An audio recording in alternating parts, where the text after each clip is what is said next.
Kantara just കണ്ടു വന്നേ ഉള്ളൂ. ആ ഒരു എക്സൈറ്റ്മെൻറ്റിൻ്റെ പുറത്താണ് ഞാൻ ഈ വീഡിയോ ചെയ്യുന്നത്. തെറ്റുകുറ്റങ്ങളുണ്ടെങ്കിൽ ക്ഷമിക്കുക. എന്തൊരു സിനിമ ഞാനിപ്പോൾ കണ്ടു വന്നേക്കുന്നത്. എന്താ അതിൻ്റെ ഒരു എക്സ്പീരിയൻസ് എന്നറിയോ? ഞാൻ പല സിനിമകളും കണ്ടിട്ടുണ്ട്. ബാഹുബലി 1, 2, KGF ഒക്കെ കണ്ടിട്ടുണ്ട്.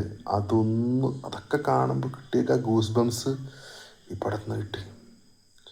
ഋഷഭ് ഷെട്ടി സാർ நீங்கள் யார் സാർ? നിങ്ങൾ രാജമൗലിയും പ്രഭാസും ചേർന്നൊരു ഐറ്റം. Trust me.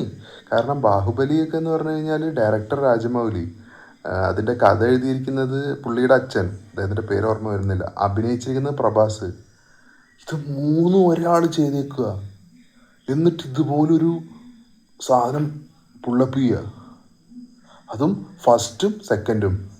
2022 ഇറങ്ങിയ ഈ സിനിമയുടെ ഫസ്റ്റ് പാർട്ട്, എനിക്ക് അത് സെക്കൻഡും ഇത് ഫസ്റ്റാണെന്നാണ് പറയുന്നത്. അതെന്തോ ആവട്ടെ, അതായിരുന്നു ഞാൻ എൻ്റെ ചാനലിൽ ആദ്യമായി ചെയ്ത ഒരു മൂവി റിവ്യൂ വ്ളോഗ്. അപ്പോൾ 3 വർഷത്തിന് ശേഷം ഈ സിനിമ വന്നപ്പോൾ എന്തായാലും ഫസ്റ്റ് ഡേ കാണണം എന്ന് വിചാരിച്ചു. നല്ല റെസ്പോൺസും വന്നു. പക്ഷെ ഞാൻ ഇങ്ങനൊരു തിയേറ്റർ എക്സ്പീരിയൻസ് ഒരിക്കലും എക്സ്പെക്റ്റ് ചെയ്തില്ല. എൻ്റെ ചെവിയിൽ ഇപ്പോഴും അതിൻ്റെ ഒരു മൂളക്കം ഉണ്ട്. ആ ലെവല് ഒരു സംഭവം ഞാൻ ഇപ്പോൾ കണ്ടത്. ഞാൻ ഡീറ്റെയിൽ ആയിട്ടൊന്നും പറയുന്നില്ല, കാരണം പറഞ്ഞു കഴിഞ്ഞാൽ കുറേ സ്പോയിലേഴ്സ് വരും, എൻ്റെ വായിന്ന് അറിയാണ്ട് ഓരോന്നൊക്കെ വീഴും. അതൊന്നും വരാൻ പാടില്ല. നിങ്ങൾ കാണും. ഋഷഭ് ഷെട്ടിക്ക് ഈ പടത്തിൽ ഒരു നാഷണൽ അവാർഡും കൂടി കിട്ടണം. ഇപ്പം നാഷണൽ അവാർഡിന് വലിയ വിലയൊന്നുമില്ല, കാരണം കഴിഞ്ഞ വർഷമൊക്കെ ആർക്ക് കിട്ടിയെന്ന് അറിയാമല്ലോ. പക്ഷെ 2022 കാന്താരയ്ക്ക് പുള്ളി 100% ഡിസേർവിങ് ആയിരുന്നു.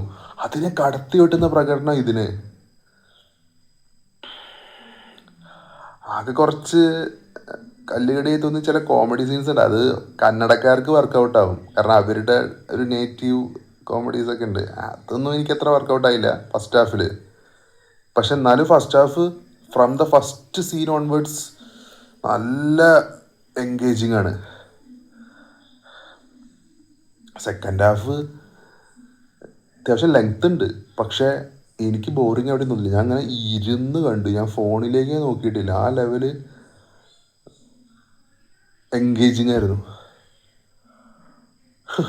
എന്തൊരു സിനിമയല്ലേ. ഹോംബാലെ ഫിലിംസ് പൈസ ഇറക്കിയിട്ടുണ്ട്, അതിനുള്ള മുതലുണ്ട്. എന്തായാലും കന്നഡ ഇൻഡസ്ട്രി പൊളിയാണ്, സമ്മതിച്ചു കൊടുത്തേ പറ്റൂ. കിടിലം പടം എടുത്ത് വെച്ചെന്നെ. പിന്നെ നമ്മുടെ എന്താ ജയറാമേട്ടന് അത്യാവശ്യം നല്ലൊരു റോള് കൊടുത്തിട്ടുണ്ട്. പുള്ളി അന്യഭാഷയിൽ പോയിട്ട് വെറും തല്ലിപ്പുള്ളി റോളുകളൊക്കെ ചെയ്യുന്നതിൽ ചെറിയൊരു വിഷമമുണ്ടായിരുന്നു. ഇതിനകത്തൊരു കിടിലൻ റോള് കൊടുത്തിട്ടുണ്ട്. പിന്നെ ഗുൽഷൻ ദേവയ്യ, രുക്മിണി വസന്ത്, പിന്നെ അതിലഭിനയിച്ച ആരുടെയും പേര് എനിക്കറിയില്ല. ആകെ ഈ 4 പേരെ അറിയുള്ളൂ. ഋഷഭ് ഷെട്ടിയും പിന്നെ ഇപ്പോൾ പറഞ്ഞ 3 ആളും. അയ്യോ, അജനീഷ് ലോക്നാഥ് മ്യൂസിക്, എൻ്റെ പൊന്നെ. ടെക്നിക്കൽ ക്രൂവിനെ കുറിച്ചൊന്നും എനിക്കറിയില്ല. ഞാൻ ഈ പടം മസ്റ്റ് വാച്ചാൽ നിങ്ങൾക്ക് ആർക്കാണെങ്കിലും. ഇത് ഇനിയും കാണും ചിലപ്പോൾ, സാധ്യത ഉണ്ട്, പറയാൻ പറ്റില്ല.